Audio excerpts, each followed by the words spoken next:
With this laptop computer, I have a RFID microchip scanner.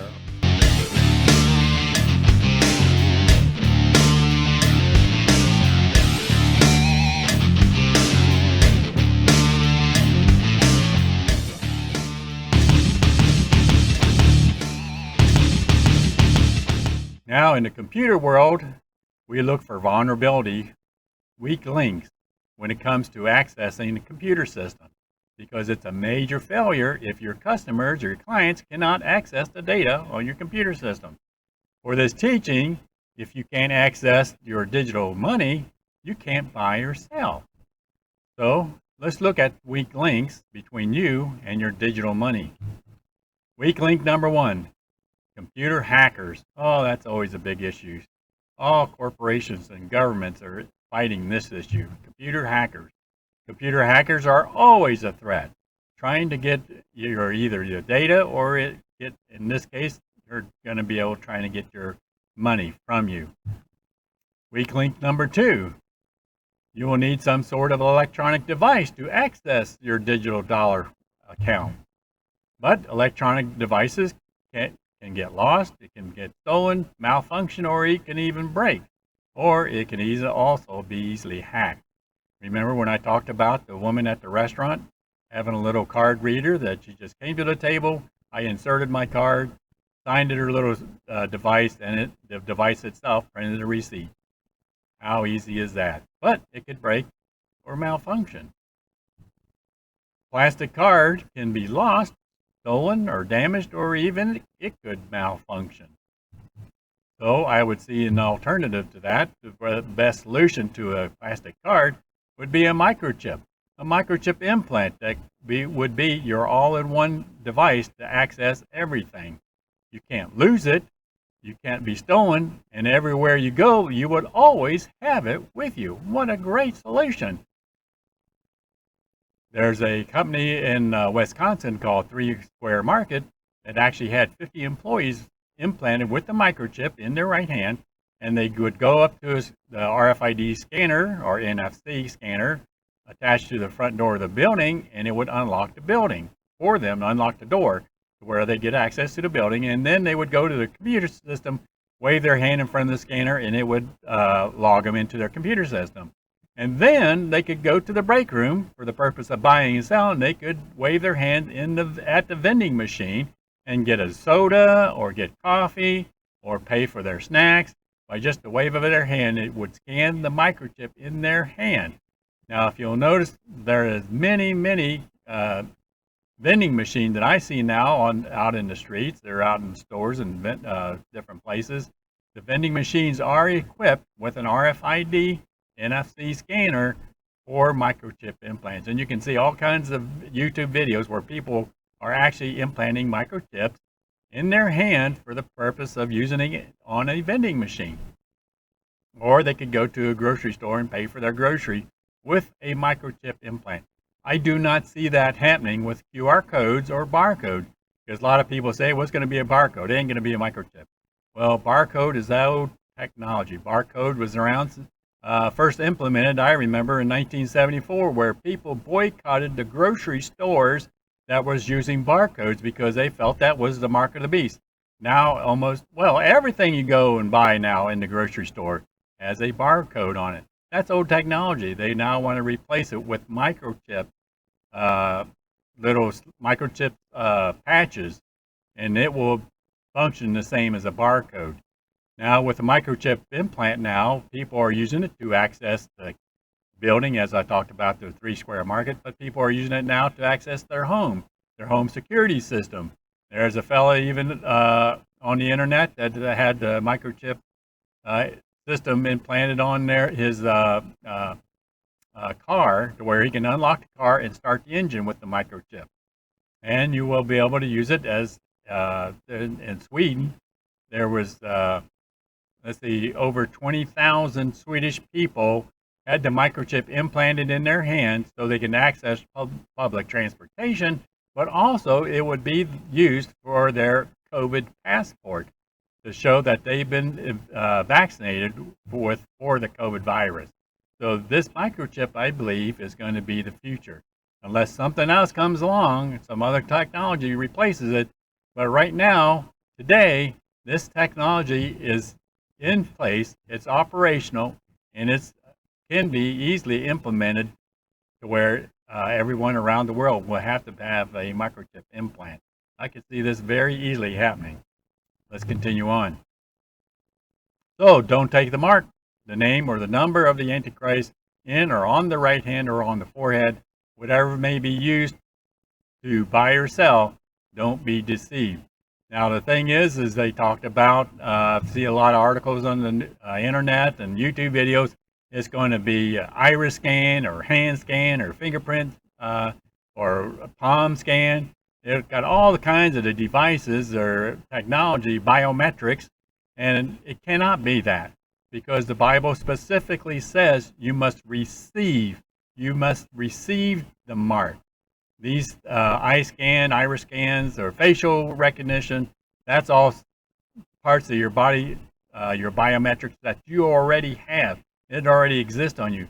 You have to physically make the decision to receive this mark of the Antichrist, and if you do, it's not going to be good for you, because there is no turning back after you do that, according to the Bible. Weak link number 3. Whatever electronic device that you use to access your digital dollar wallet, it needs access to the internet to communicate with the Federal Reserve Bank for the approval of what you're buying or selling.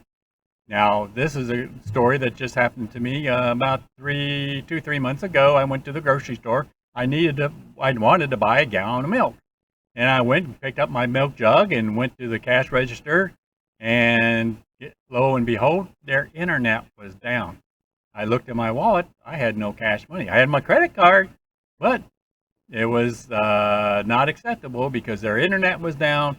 They could not complete the transaction, so I had to take the milk back, put it back in the refrigerator, and come home empty-handed because I did not have cash. So the internet is an important part of the operation of this digital dollar computer system they want to implement. Weak link number 4. The power grid of all things, the power grid. Everything depends on electricity. The previous 3 weak links I outlined, they all need power. There's no power, no digital dollar wallet. That means no buying and no selling. Power failure could be from snowstorms, windstorms, tornado, earthquake, power grid overload, hurricanes, or even possibly EMP, electromagnetic pulse. That's a teaching I get into, but that's for another video. My brother and my sister went through Hurricane Michael, which was a Category 5 hurricane.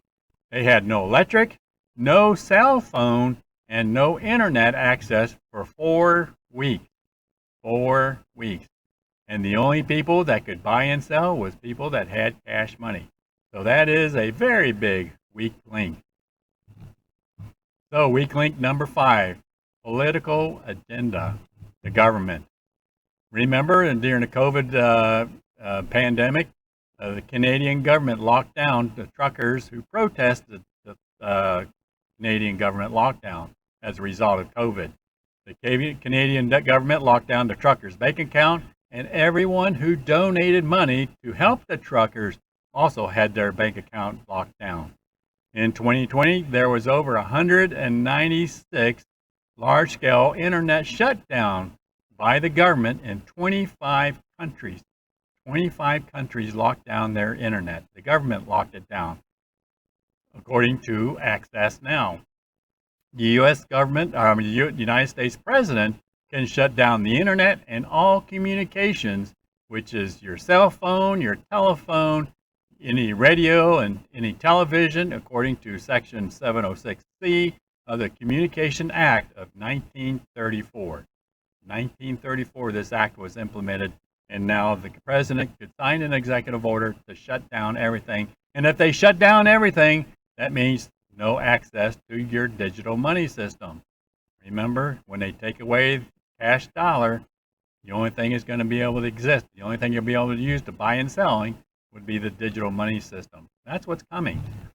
The Treasury Department announced on June the 30th of 2022 that it froze $1 billion of Russian oligarch digital money system, digital money in this Delaware at a trust banking system, I would believe. They froze $1 billion in their money that was stored in the American banking system. In February 2022, the Biden administration froze all of the U.S. dollar reserves of Russia Central Bank. Remember? Central Bank. Central banking system that was here in the United States for the Russians. That was $630 billion. These were dollars owned by the Russian Central Bank and the Russian people. But because it was held in the U.S. dollar, our government had the ability to freeze that money. So the rest of the world watched the unprecedented move. They watched and said, wait a minute, if they can do that to us, if they could do that to Russia, they could do that to us. Now there's an increasing number of nations from Asia to Europe to Latin America have recently announced plans to dump the U.S. dollar. Man, oh man, what was the American government thinking about? But I'm sure they already got a plan of what they're going to do. And that was the purpose of this, was to move toward implementing their plan. But who knows what that plan may be, but I'm sure they got a plan because they're smarter than that. They know the results of what is that, because the American dollar is in serious problem and they just made it worse. Now, I found this interesting that there is an Office of Foreign Asset Control. Remembers President Biden's executive order about digital asset? Because once they digitize the money, they're going to have total control over it, the money system. The BRICS group comprised of Brazil, Russia, India, China, and South Africa. Now, what's interesting about that was this past 3 days, which was August the 22nd through August the 24th, in Johannesburg, South Africa, they had a summit, or they are currently having a summit. And the world is watching the outcome of this summit. There were 69 world leaders invited to attend this BRIC summit. And why is that so important? Well, they might make the announcement that the BRIC digital currency is going to be backed by gold. If they back their digital currency by gold, what is that going to do to the American dollar? Who knows what is going to be the outcome of this? And who knows what the effect will be to the American dollar? Period, new paragraph. All right, let's see what's coming up now.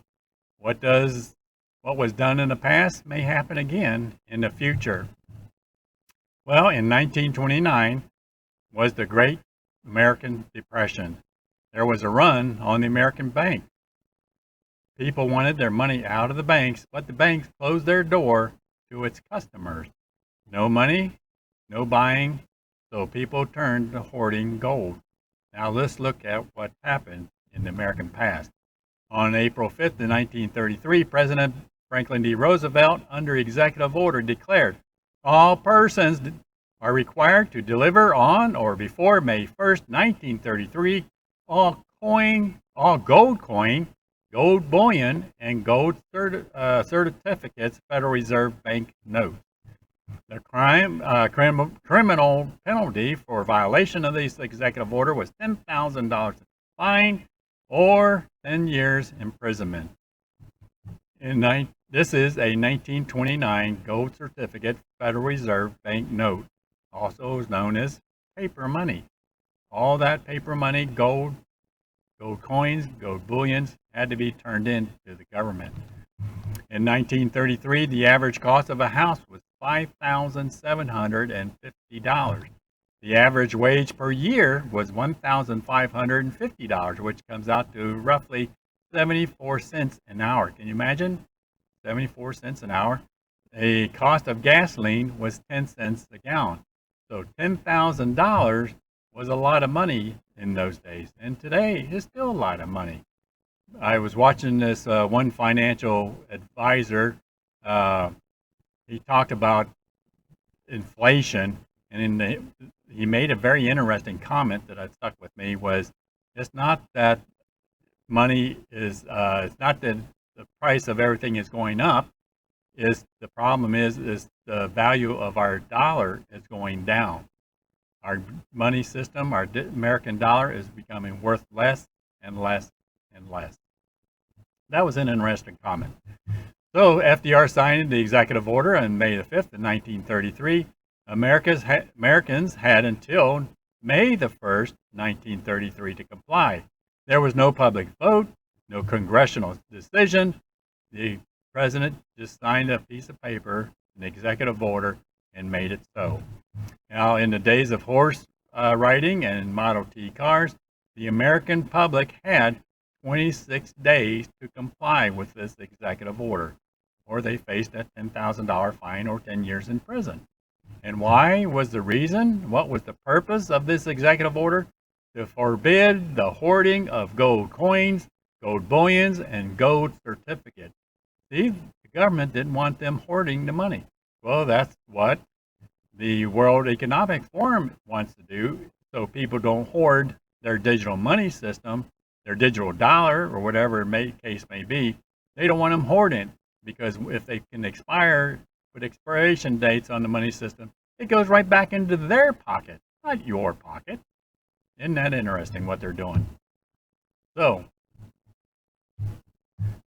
with today's digital technology, using the internet, the smartphone, and fast cars, and world traveling, by the stroke of a pen, it is possible for the President of the United States to sign the executive order to outlaw physical money, gold, silver, or even cryptocurrency. And I say cryptocurrency because in China, the Chinese government outlawed cryptocurrency because the Chinese government cannot monitor it, they cannot track it, they don't know who's doing the buying, and they don't know who's doing the selling.